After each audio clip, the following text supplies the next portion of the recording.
you're saltwater fly fishing, it's important to keep that rod tip low when you're stripping the fly and when you're striking the fish.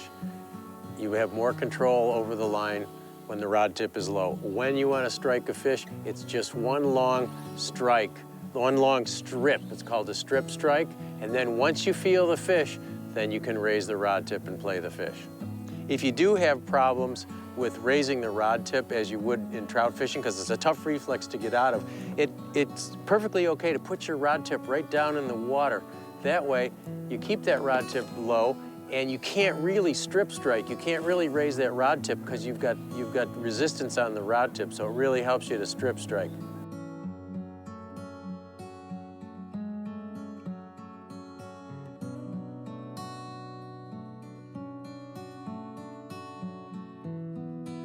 Oh, there yeah, like that. You got this. Demonstrated perfectly.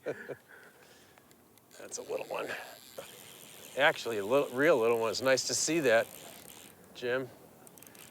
Nice to see a small fish. Mm-hmm. Yep. Strong, though. Yeah. And then when he goes that way, we go this way. And then when he goes that way, we go this way. And then this way, and then this way.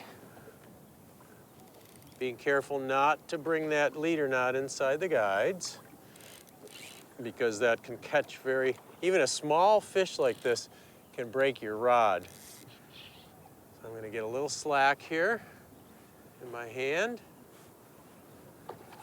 and I'm gonna pop that leader right into my hand, take the pressure off the tip.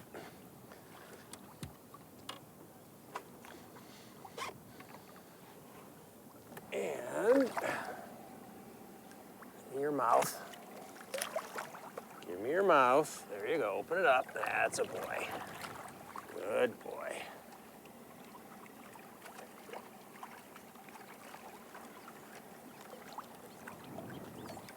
Off you go.